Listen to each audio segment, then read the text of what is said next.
Hey guys, Charl here, back again with another live stream. And 1 second, yeah. All right, cool. So we're just doing some sound checks here. If you can hear us and see me, please leave a comment in the comment section. I know we typically have a bit of a delay, but let me know if you can hear my voice, see my camera, and hear the guitar. Check 1, 2.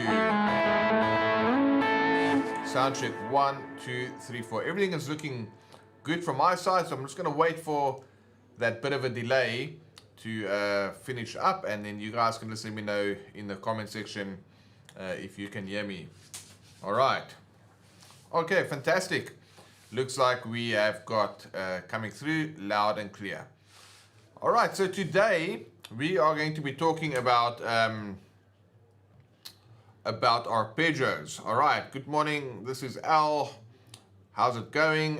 He says sounding great. That's fantastic. I'm happy to hear that.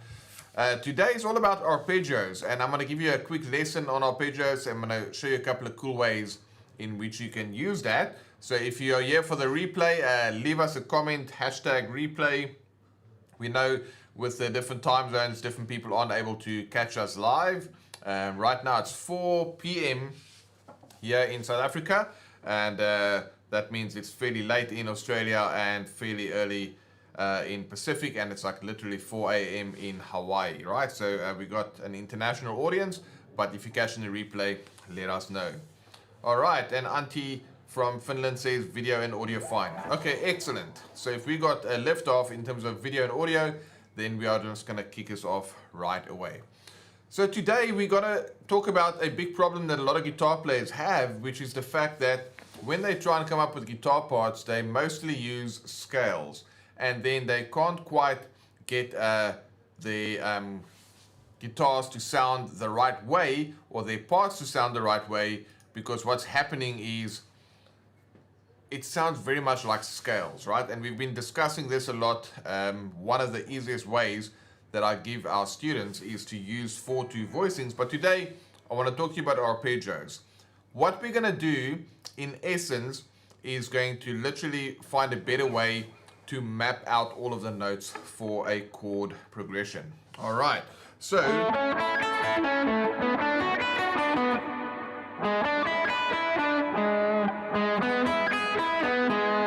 there's a couple of arpeggios, and an arpeggio is a fancy word for, it means broken chord.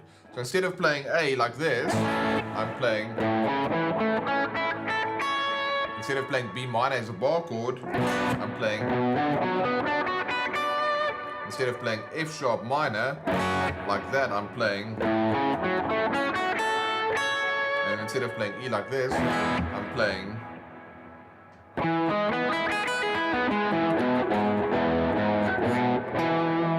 and then back to A. So that is what an arpeggio is, and you get 5 shapes across the whole guitar neck, right? But I want to show you how we're going to take a simple progression and just kind of map out the chords, because this is going to kind of drill into your fingers where to find these notes on the guitar. So I'm going to have a look here at my track. I think the track that we've got here is 1645. I just need to double check what we've got. And but what we're going to do is let's map out the chords. In fact, before we even go to the track, let's look at the actual arpeggio shapes, right?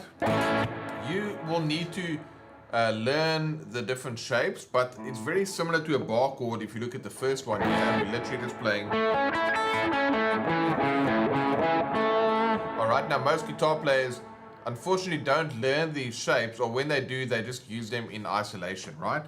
So the right way to actually go about this is to map out your chord progression. So let's just say we were talking about a 1, 2, 6, 5 in the key of A major. 1 will be A, 2 will be B minor, 6 will be F sharp minor, and 5 will be E. So 1, 2, 6, 5. Alright, and with that you will then learn your arpeggios.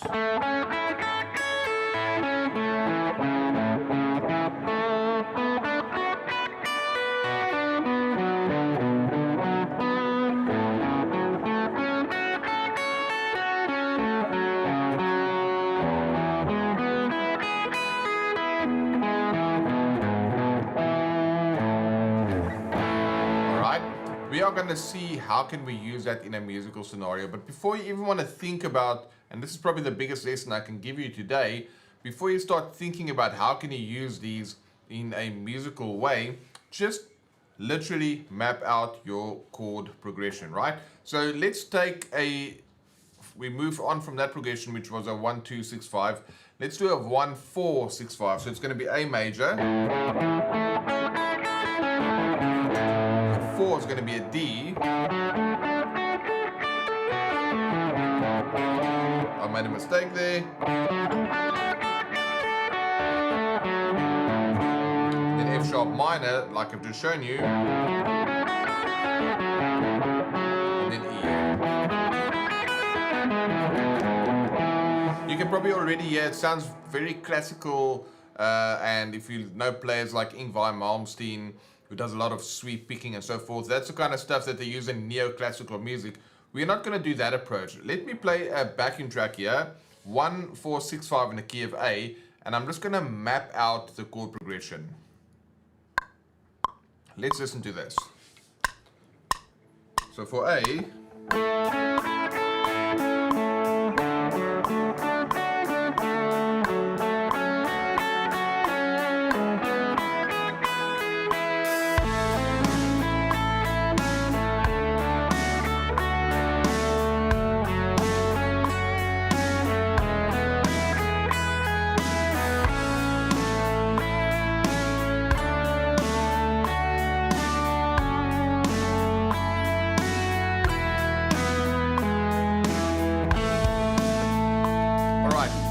just messing around there a little bit, but running through those chord changes. Now, the best way to learn these shapes is you can probably just, if you don't know them already, you can just Google the caged system arpeggios, and then what you will find is the shapes that you want to use them for. But I want to tell you, don't learn the whole shape right out of the gate.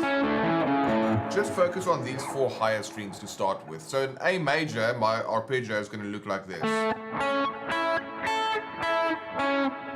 if you want to pause the video, if you're watching a replay, of course, you can do that. But that's A major.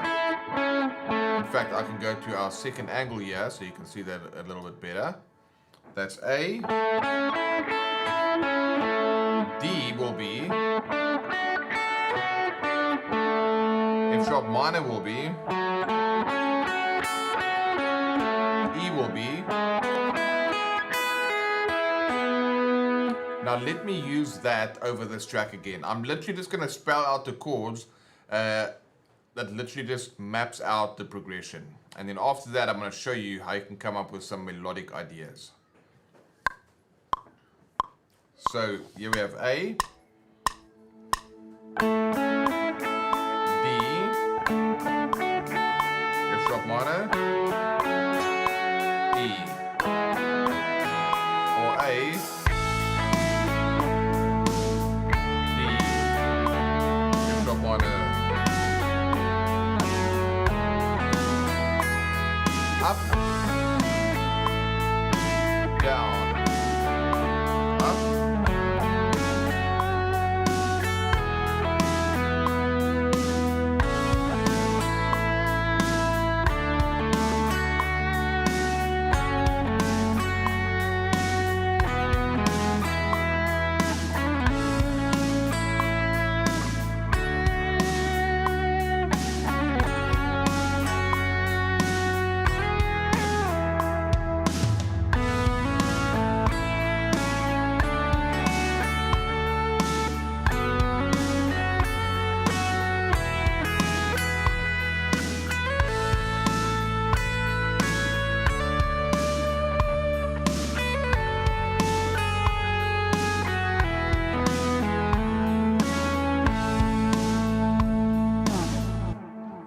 Alright, so there's nothing fancy going on musically speaking, but I'm getting to actually outline the chord shapes, and that's really a big deal, right? Because as soon as you start figuring out where to find the notes,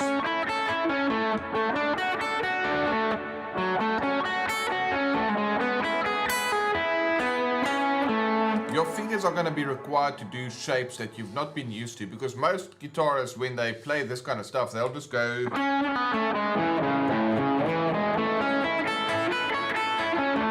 play the scale, you know, and then it doesn't really sound like much because they don't know how to articulate those chords.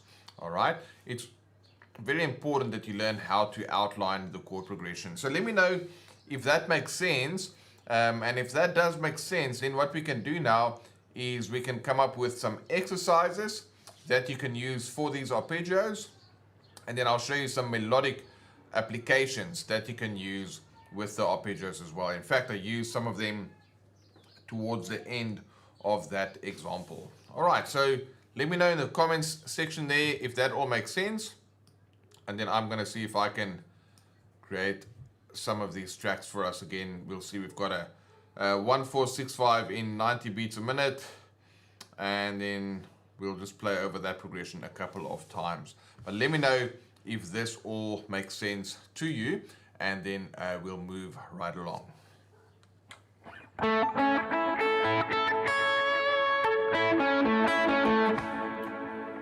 All right, we have a little bit of a delay, so I'm going to, for the sake of time, I'm just going to assume it makes sense, and if it doesn't, just leave a comment in there with any of your questions. And by the way, if you have any questions in and around how to come up with guitar parts using arpeggios or playing more melodically, let me know what your questions are. So we've got one question in here from Paul, and he's asking, in the cage system, what shape did I just use? Okay, that's a great question. Basically, for the A shape, I used what's known as the E shape. Okay, so let me say that again, it might sound confusing. For the A chord, I use an E shape arpeggio. As you can see in my guitar, let's go to the second angle so you can see that, right? There's an E shape. So that's our arpeggio.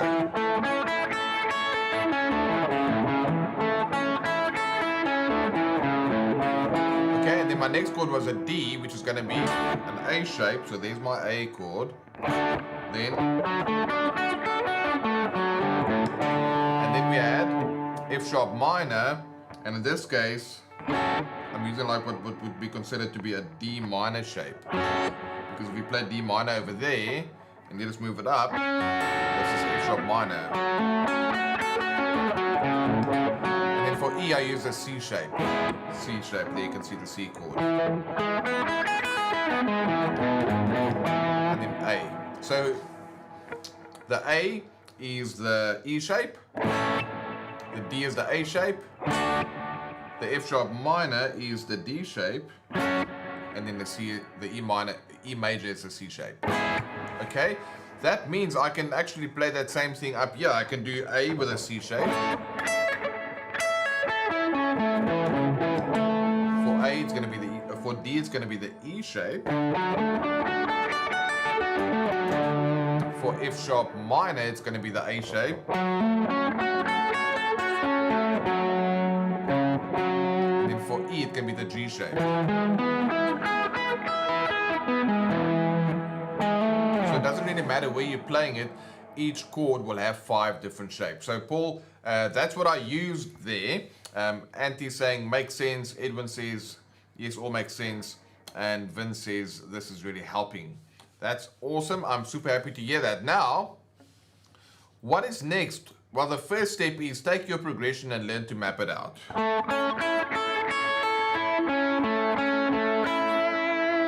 See, I came up with a little bit of an exercise there. And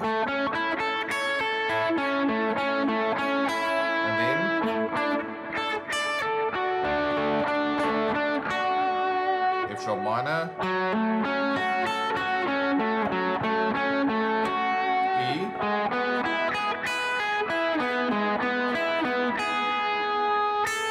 You can come up with whatever you want to do. That's going to give you some really cool sounding arpeggios there. So you want to first just learn how to map them out, because from there you can go ahead and then start adding in some additional notes. So let's just say for the shape that I've just used now, and if you have any more questions, just pop them in the comment section there.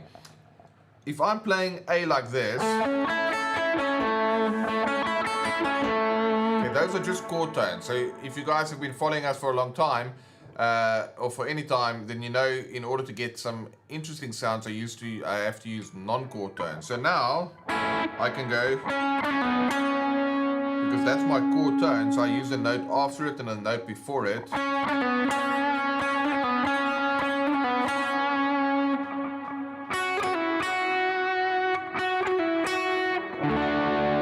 then for F sharp minor, the same thing. And then for E, I can go, for E will I probably do, so if I just do this,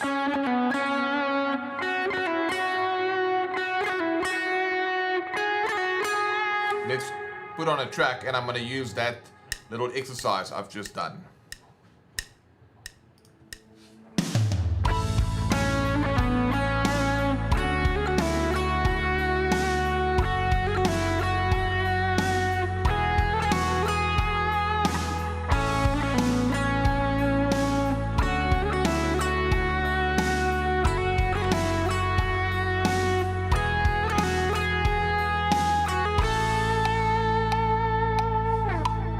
Alright, so how did I know how to do that? Well, I knew that this was the A arpeggio. So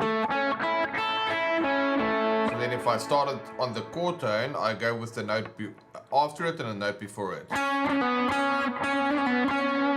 then for D, that's part of my D note, my D arpeggio. Then I went, and that same note is part of my F sharp minor arpeggio. And then I decided to move higher up for the E major arpeggio. So that's a kind of cool way in which you can use arpeggios to come up with some interesting sounds without having to actually know all the chord tones. Let me do this again. I'm going to play some kind of a melody, and then instead of landing on one note only, I'll use the arpeggio shape to give me some additional notes that I can play. So first we're just going to map out simple chord tones. So we're going to start with A, then D, F sharp minor, E.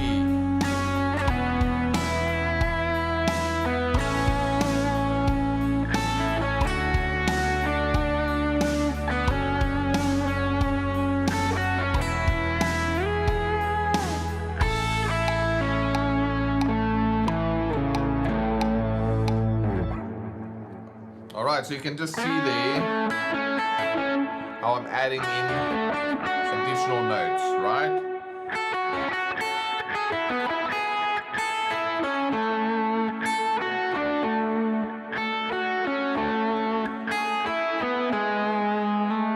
Alright, so the whole point there is not so much to play these amazing guitar parts, but it's for you to get used to being able to outline the chord shapes, all right? So there we go, that's the simple exercise. What I'm actually doing is one of our next videos that we'll be publishing next week on the channel here will have a download to all of the arpeggio shapes that you can actually find them, and then you can start practicing these under your fingers and really get used to mapping out the chord shapes. Now I'm going to show you something else that I love doing with the arpeggios as well, which is kind of where those 4/2 voicings came from. So, okay, so let's take, this is an A arpeggio. Let's go to that second cam again. All right. We're just going to play those two notes, then these two notes, and then these two notes. So I can go. Where do I know how to find these notes? These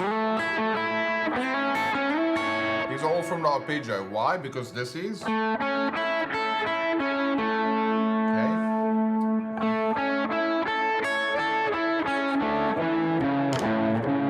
So I'm splitting up the arpeggio. And then for D... And then for F sharp minor...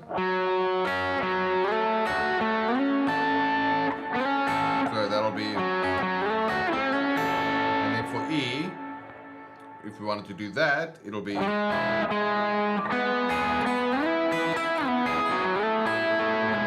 for a lot of you that understand the 4/2 voicings, you can actually see that they are really just arpeggio based. Okay, now what do I mean with that? 4/2 voicings is when we just play A like this, or like that. So this is all from arpeggio shapes. This is from the E shape.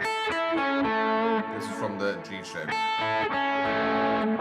So it's the same notes all over the show. Let's play that, what I've just done, and we do those string skipping parts. I'll show you what you can come up with.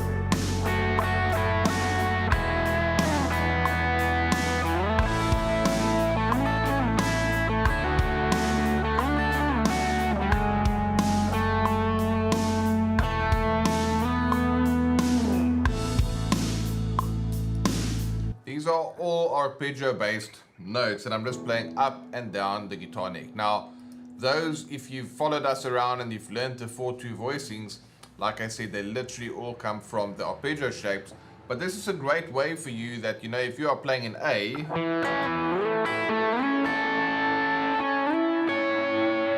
all of this stuff that I'm doing here,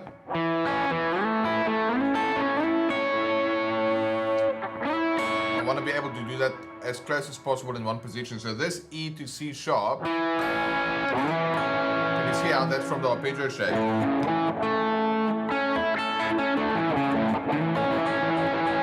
Then,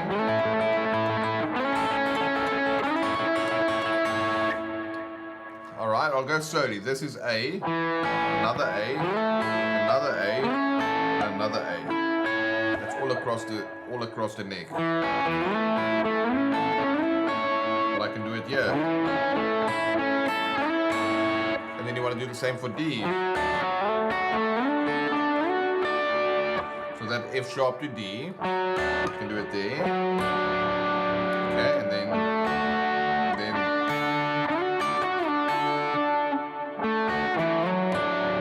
I hope you can start to hear how you are able to pick out all of the chord tones without actually having to know what the different chord tones are. Because at the end of the day, once you know these arpeggio shapes, you can do so much with it. So let's play around with some of that over one of these tracks again.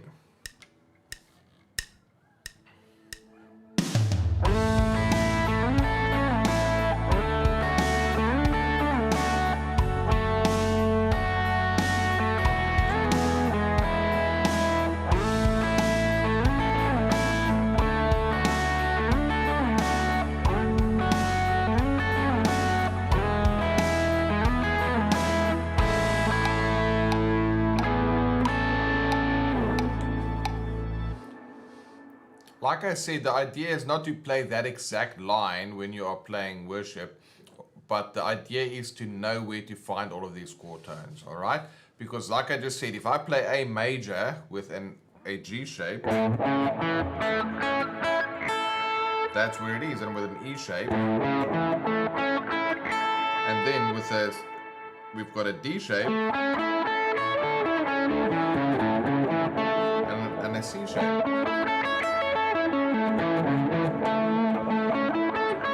A shape. Alright, so instead of trying to play all of the notes, you're literally picking out the notes as you go. Alright, so Victor's saying this is amazing. Steven says, hi guys. And Auntie says, he's got to go and he'll watch the replay later. Thanks for joining us again, Auntie. Great to have you. Alright guys, so that's pretty cool in terms of just learning to pick out the notes. And what I want you to kind of think of, there's a term that one of my friends use, and it's basically called addition by subtraction. How you can make something better by taking things away. And there's another quote that says, perfection is not when there's nothing left to add. Perfection really is when there's nothing left to take away. Okay, so instead of trying to add more notes in your playing, try and play less notes, but have them be a lot more focused. And that's really what these arpeggios helps you to do, because it literally shows you where all of your chord tones are. So instead of just playing a scale,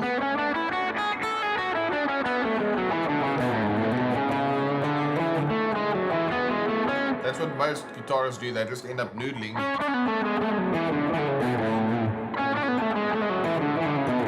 And little exercises like that, but no one really will sing a line like that. But if I go,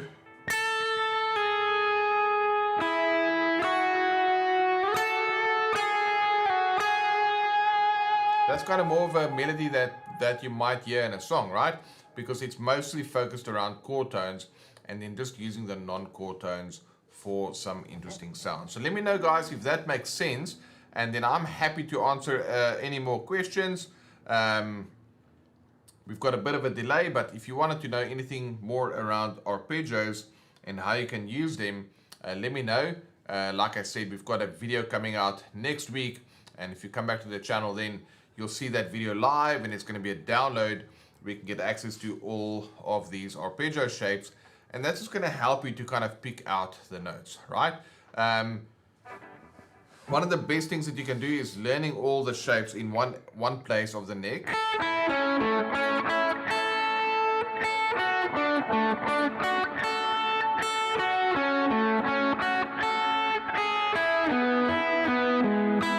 And then, if you know those shapes by themselves, you just want to add one scale. So it's one scale.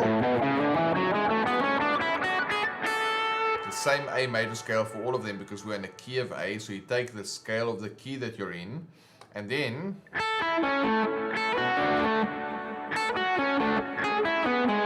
you just add in the arpeggio shapes to show you where the chord tones are, and then you're off to the races. Use the scale, the notes that are not part of the arpeggios, to give you some interesting sounds, but then land on the other tones, right? That are from the actual arpeggio. All right, so I'm going to play that for you guys one last time with this track, and then if you have any questions, let me know. Otherwise, we'll clip today's live short, but hopefully that gets you excited for the upcoming video on arpeggios. Here we go.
Different shapes so that you can start to map out these chord tones. All right, so go and grab these arpeggio shapes. It's great for exercises to get your technique dialed in as you're picking across the strings. It's great for getting your ear to start hearing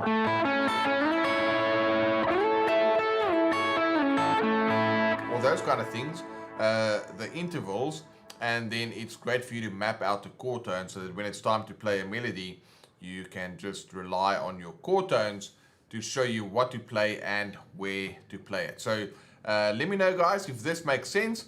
We've got Al saying, nice, thanks for the insight. I'm happy that it's helpful.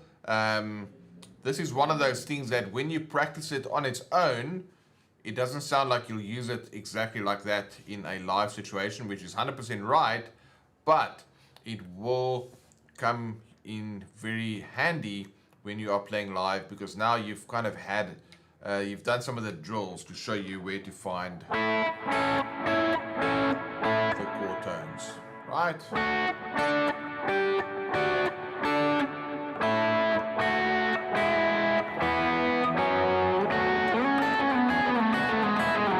And then you can start experimenting all over the neck with the different shapes and how you might want to use that in upcoming guitar parts.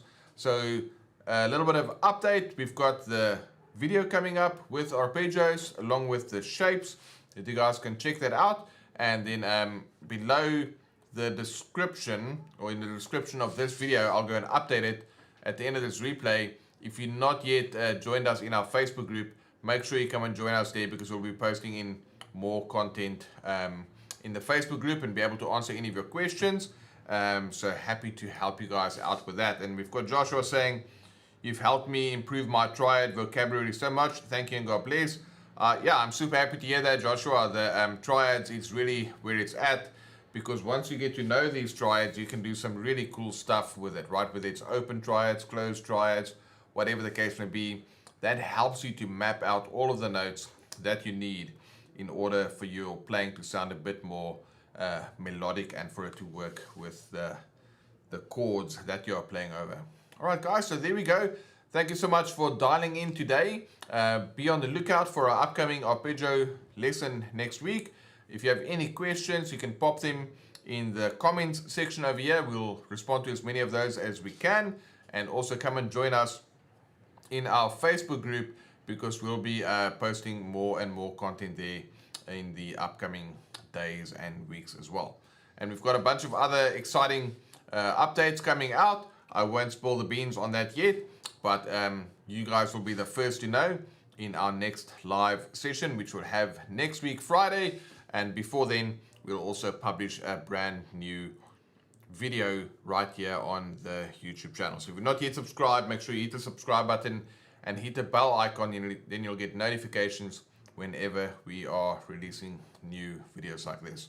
All right, so if I'm missing any of the comments that haven't come through yet because of the delay, I'm sorry for missing the comment, but like I said, we'll respond to those comments afterwards, and we look forward to seeing you guys next week. Have an awesome weekend, stay safe, and if you're playing this weekend, have a great time. All right, guys, have a good one, and I'll see you in the next live stream on Friday next week, and within the video that we'll be publishing midweek. Have a great one, guys. Bye-bye.